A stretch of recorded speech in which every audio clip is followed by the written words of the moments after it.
Si vous venez de nous prendre en marche, vous êtes bien sûr sous Star 21 TV, la télé du 21e siècle. Bonsoir à tous et bienvenue dans cette grande édition d'information, mais tout d'abord le sommaire. 25 jours après la prise du pouvoir par le CNRD par un coup d'État, le nouvel homme fort du pays doit prêter serment ce vendredi au Palais Roi Mohamed V de Conakry. Une cérémonie qui va se dérouler sous la vigilance du peuple de Guinée. Un politique et un acteur de la société civile se prononceront sur cet événement dans ce journal. Sport, le championnat guinéen de football reporté par la Ligue guinéenne de football professionnel ce mercredi risque d'avoir des conséquences dans les clubs du pays. Vous aurez les réactions de quelques entraîneurs des clubs guinéens. Encore une fois, bonsoir et bienvenue. Je vous le disais au sommaire, après une semaine, après l'éviction d'Alpha Condé au pouvoir par un coup d'état militaire, le chef de la junte dirigé par colonel Mamadi Doumbouya va prêter serment ce vendredi au palais Roi Mohamed V de Conakry. Rencontrés ce jeudi, un politicien et un activiste de la société civile ont réagi face à ce sujet. Mariam Bari et Moustapha Diané pour le reportage. Le nouvel homme fort du pays depuis le 5 septembre dernier, le colonel Mamadi Doumbouya, va prêter serment au palais Roi Mohamed V ce vendredi 1er octobre 2021 à Conakry. Cette cérémonie se déroulera devant des invités et sous l'œil attentif de la population guinéenne. Il sera investi président de la transition par la Cour suprême, conformément aux dispositions de la charte de la transition. Interrogé sur ce sujet ce jeudi, le président du parti UFD, Mamadou Badi Kouba, fait savoir que la junte doit prendre des solutions qui doivent définitivement tirer le pays du trou où il se trouve. Il faut que l'on ait conscience dans notre pays qu'on n'est pas par terre, on n'est pas sous terre pour rien. Il y a des premiers jalons qui sont posés. On espère que ça ira beaucoup plus loin pour que nous sortions définitivement de ceci. Quant à l'activiste de la société civile Mamadou Baïlou Diallo, il pense que les actes symboliques posés par le CNRD montrent que Mamadi Doumbouya sera un bon président de la transition. En attendant, il observe et garde espoir. Vu les actes qu'il est en train de poser, je pense que c'est des actes salutaires. Nous allons, n'est-ce pas, l'accompagner. Comme il a dit, c'est la refondation de l'État. Il est en train de il veut, n'est-ce pas, nous bâtir des institutions fortes parce que aucun État ne peut se développer sans des institutions fortes. Plus loin, le président de l'Union des forces démocratiques invite les nouveaux dirigeants du pays à plus de vigilance. Il faut de nouvelles institutions qui nous mettent à l'abri de ce système. Et c'est pour ça que nous avons préconisé un système de régionalisation avancé qui fait qu'on sort du suffrage universel direct pour entrer dans un système de suffrage universel indirect avec 4 régions naturelles, avec des droits et des devoirs égaux, quelle que soit l'importance de la population. Pour cette cérémonie de prestation de serment, seuls ceux qui sont munis de leur carte de vaccination contre le Covid-19 et leur carte de faire-part auront accès à la salle du palais Roi Mohamed V de Conakry.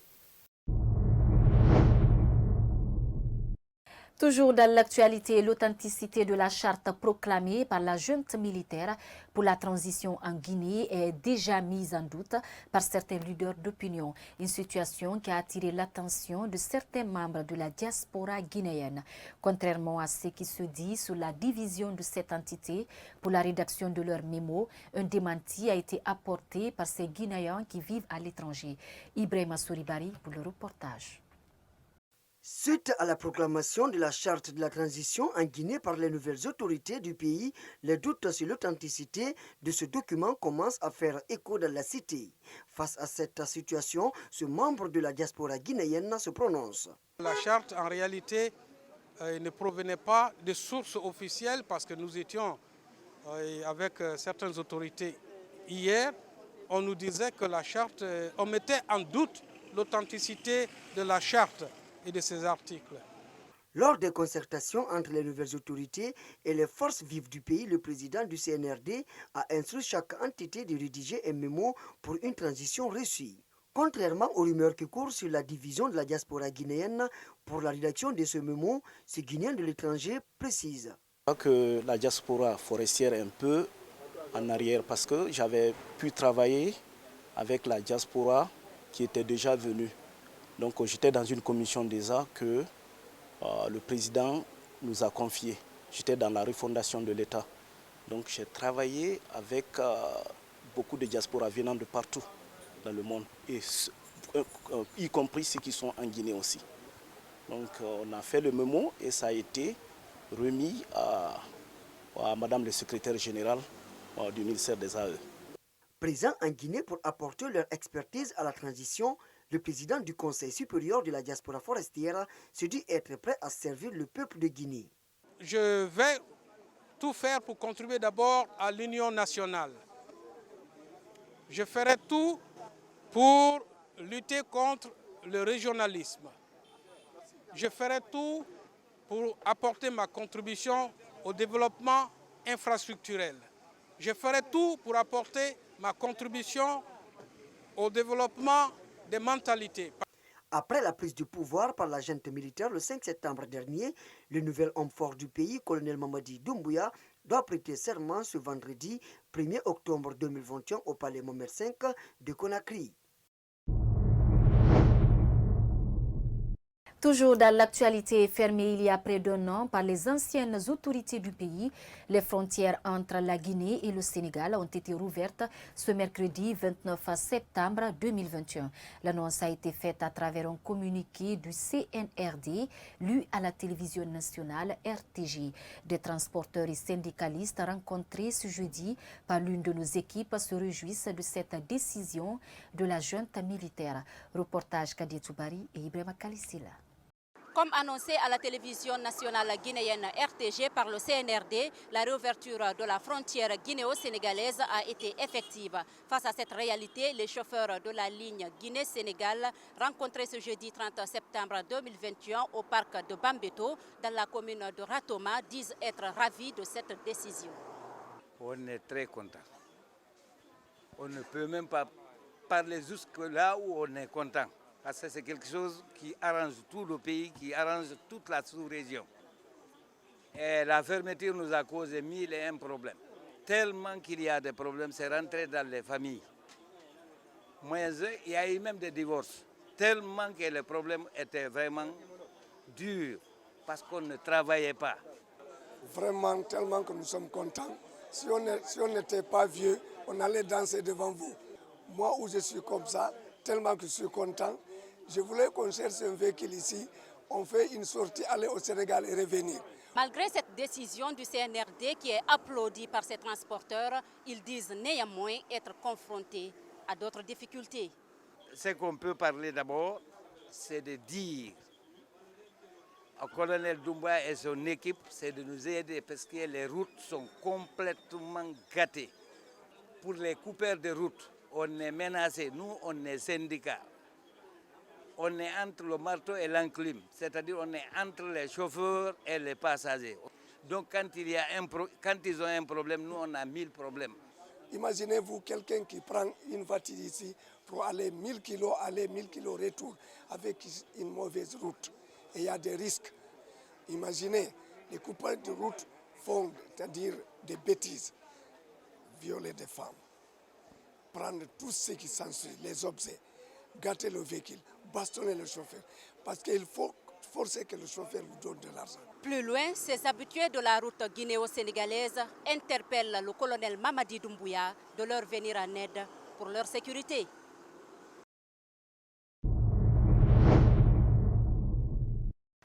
Direction à l'intérieur du pays construit à l'occasion de la fête tournante de l'indépendance initiée par le président déchu Alpha Condé. Par sa prise du pouvoir en 2010, le centre d'exposition et de vente des produits artisanaux est confronté à d'énormes difficultés ces derniers temps. Cet édifice public ne reçoit pas des visiteurs et viennent découvrir les produits artisanaux fabriqués par les artisans locaux. Une situation qui inquiète le responsable du centre. Alpha Oumar Diallo nous fait le point. Située à plus de 600 km de la capitale Conakry, la région de Kankan a bénéficié des avantages de construction d'infrastructures de la fête tournante de l'indépendance de la Guinée. C'est à cette occasion que le centre d'exposition de vente des produits artisanaux a été construit pour les artisans de la ville. Mais il y a un long moment, ce centre est boudé par les visiteurs. Une situation inquiétante pour ces responsables du centre. Le centre est fait pour ça, pour exposer les produits. Donc on a des artisans compétents et ils ont des produits avec eux, mais ils n'ont pas le courage de les amener au centre parce qu'il n'y a pas de visiteurs. Malgré l'accès facile pour la découverte de ces lieux, moins de touristes s'intéressent à ces centres. Ce n'est pas un problème de prix, c'est seulement que parce que bon, nous qui sommes là, on est très compréhensifs par rapport à la situation actuelle. Donc, si les gens arrivaient à venir au centre, franchement, le prix serait abordable. Mais parce que faire un produit pendant 1 an, 2 ans, c'est avec toi, vraiment, ça devient un peu embêtant avec toi. Donc, au niveau du prix, la question là ne se pose pas. Parce que nous-mêmes, on est conscients que la situation est actuelle. En plus d'être sévré en client, le manque de matériel de travail est un autre problème auquel ces sculpteurs sont confrontés. Abdoulaye Sako craint une démission des travailleurs en cascade dans les jours à venir par manque de revenus. On a des problèmes de matériel sérieusement parce que actuellement on devait travailler avec le courant, il n'y a pas de courant. Bon, il y a certaines machines aussi, on doit travailler avec ça, on n'a pas de ça. Avec les problèmes de bois aussi. Non, il y en a beaucoup des amis qui sont même découragés, ils ont laissé, il y en a qui font des mototaxis ici. Bon, comme nous, on n'a pas d'autre faire, on est obligé de venir faire ici parce qu'on n'a pas appris un autre métier. Sinon, à l'heure là, ça ne marche pas avec nous. Parce qu'il n'y a pas de blanc dans la ville. Et dans le capital aussi, si tu n'as pas de relations là-bas pour fabriquer, envoyer ça, c'est les amis, c'est pas facile. En plus de ce déficit de revenus, ces sculpteurs se sentent abandonnés par les Guinéens qui négligent l'importance de l'artiste dans la promotion de la culture de son pays. Sur ce, ils invitent les autorités à un accompagnement afin qu'ils puissent vivre de leur métier. En tant que sculpteur, moi je demande aux autorités pour faire ouvrir du pays pour que les Blancs vont faire rentrer. Les Blancs, c'est quand tu avais un sculpteur, s'il n'y a pas de Blanc, ça ne va pas marcher. Un artiste, s'il n'y a pas de Blanc, ça ne va pas avec toi. L'artiste doit travailler avec des touristes. Il n'y a pas de touristes ici. Vraiment, les occupants qui sont d'ici sont dans les meilleures conditions. Non seulement ça va les encourager, ça va faire venir aussi d'autres artisans qui n'ont pas le courage de venir. Donc si l'État peut nous regarder, au moins mettre notre condition au même niveau que les autres pays, là, vraiment ça nous ferait plaisir. Face à cette situation, nombreux sont les observateurs qui estiment que les autorités en charge de la culture devraient prendre en compte cette situation afin d'accompagner ces artistes qui vivent de leur métier. De retour à Conakry, comme cela a toujours été le cas, la jeunesse guinéenne vit constamment dans le chômage galopant. Pour certains, cela est dû à cause du faible niveau des apprenants. Et d'autres, par contre, pensent que le système éducatif guinéen est dépassé. Ce jeudi, l'une de nos équipes est partie à la rencontre d'un sociologue et de quelques citoyens, Ibrahima Timbobari et Alassane Souma. Le chômage étant défini comme l'inactivité volontaire ou forcée de la personne, nombreux sont ces jeunes aujourd'hui qui se retrouvent dans ce fléau. Le commerce, l'immigration irrégulière et les paris de loterie sont des pistes de sortie pour la plupart des jeunes Guinéens. Interrogé sur la question, ce sociologue donne quelques raisons du chômage. Il y a le fait que les formations, le plus souvent, dans la majorité des cas, ne sont pas adaptés au marché de l'emploi. Il faut aussi souligner le niveau bas, n'est-ce pas, des produits qui sortent de nos institutions. Étant au centre du sujet, ces citoyens soulignent quelques conséquences. La conséquence la plus grave surtout, ça donne la mauvaise intention aux étudiants de se lancer dans de se vaguer dans les activités néfastes. Comme ici, le vol, le viol, beaucoup de choses et tant d'autres. C'est ce qui pousse d'ailleurs beaucoup de jeunes aujourd'hui à quitter le pays, à opter pour l'immigration clandestine. Pour ce qui est des solutions, M. Tunkara dégage quelques pistes. il faut renforcer le système d'enseignement, il faut réécrire, il faut refonder le système d'enseignement, il faut adapter nos formations au marché de l'emploi. Et au niveau des jeunes, il faut qu'il y ait ce qu'on appelle une prise de conscience au niveau des jeunes. Les parents aussi ont leur rôle à jouer, les institutions aussi doivent appuyer. À rappeler que 70% de la population guinéenne est jeune. Dès lors, force est de reconnaître que le développement du pays passe forcément par la couche juvénile. Restons dans le même cadre pour dire que de nos jours, nombreux sont des jeunes qui s'adonnent à la conduite de mototaxi, un métier que plusieurs d'entre eux exercent par manque d'emploi. Ce jeudi, une de nos équipes a rencontré certains motards qui se sont exprimés sur les difficultés auxquelles ils sont confrontés. Mariam Kindibari, Ibrahima Kalissila. La conduite de mototaxi est devenue un métier que plusieurs jeunes Guinéens pratiquent à longueur de journée pour pouvoir subvenir à leurs besoins quotidiens. Parmi eux, on y trouve des jeunes diplômés sans emploi et des jeunes à la quête de quoi vivre. Le métier de taxi-moto, ce n'est pas moi qui l'ai choisi, mais après être diplômé sans emploi, j'ai opté pour faire ça là, parce que je ne peux pas attendre le soutien des parents de l'enfance jusqu'à avoir un autre niveau d'âge et puis continuer à attendre aussi l'aide des parents. Il n'y a rien à faire, sinon la conduite de taxi-moto. Cette activité nous oblige de passer toute la journée sous le soleil et parfois avec rien au retour. Poursuivant, il invite les nouvelles autorités à créer des entreprises pour employer des jeunes. Ce que j'ai à demander aux autorités, c'est de créer beaucoup d'emplois pour la jeunesse guinéenne, parce qu'il y a beaucoup de diplômés sans emploi. Je demande à l'homme fort du pays, colonel Mamadi Doumbouya, de s'organiser afin que cette transition marche. Ensuite, qu'il y ait des entreprises pour l'employabilité de la jeunesse.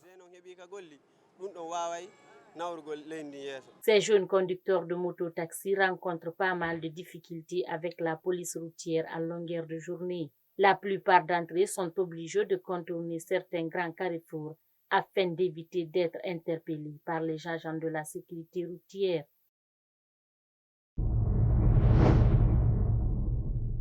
Je vous le disais également au sommaire sport, pour finir, le report de la reprise du championnat guinéen pourrait avoir des conséquences sur les clubs. C'est ce qui a fait savoir ce jeudi Mamadou Bassila, entraîneur du Milo de Cancan. Ce report fait suite d'une réunion du comité exécutif de la Ligue guinéenne de football professionnel. Ibrahima Diallo pour le reportage.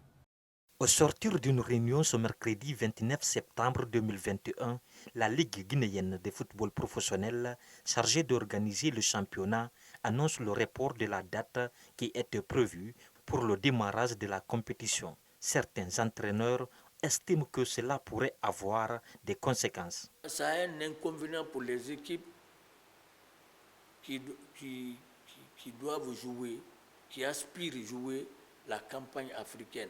Parce que normalement, on devait commencer le championnat là très tôt pour qu'une équipe qui doit représenter la Guinée en campagne africaine ait au moins 12 à 13 matchs, que les joueurs aient au moins 12 à 13 matchs dans les pieds.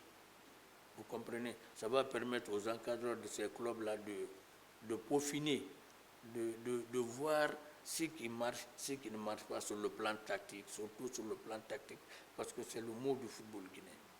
Au-delà des conséquences, ce report serait bénéfique pour de nombreux clubs qui n'ont toujours pas entamé les préparatifs par faute de moyens, affirme Mamadou Bassila.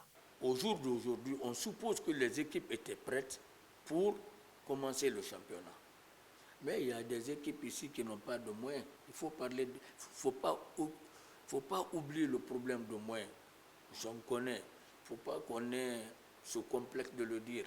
Il y a des équipes qui attendent la subvention pour même commencer les entraînements. Il faut sillonner les stades. Sur les 14 équipes, combien d'équipes se préparent?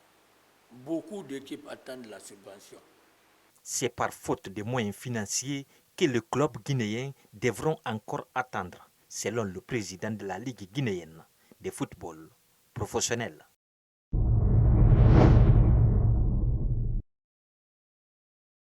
Après 3 mois depuis qu'il a été condamné par le tribunal de première instance de Dixine à 5 ans de prison ferme pour injures et menaces de mort, Alpha Ousmane Diallo a été mis aux arrêts à l'aéroport international de Conakry-Bessia pendant qu'il était sur le point de voyager hors du pays. Maître Pépé Antoine Lama, l'avocat de Kadiatou Biro qui poursuit l'accusé depuis 3 mois, revient sur les conditions de cette arrestation. C'est aux environs de 18h hier soir que nous avons été informés de la présence de M. Ousmane Niolé Diallo à l'aéroport international de Conakry. D'après nos sources, ce prévenu s'apprêtait à s'envoler pour la Tunisie. Le procureur de la République, de façon exceptionnelle, s'est déplacé pour aller décanter la situation, s'assurer, n'est-ce pas, de quel côté se trouverait la vérité. Il a très tôt ordonné au commissaire spécial de l'aéroport de mettre en exécution ce mandat d'arrêt qui n'est autre qu'une décision de justice. Maître Pépé Antoine Lama espère que ce dossier sera traité le plus vite que possible pour que le droit soit connu. Nous espérons qu'il sera programmé dans les brefs délais, mais pendant ce temps, le mandat d'arrêt décerné, conformément à l'article 229 in fine du Code de procédure pénale, continuera à produire ses effets jusqu'à sa comparution devant la formation collégiale de la Cour d'appel de Conakry. Aux dernières nouvelles, Alpha Ousmane Diallo, alias Nieloy, a été transféré à la maison centrale de Koronti après une nuit passée au commissariat central de Bessia.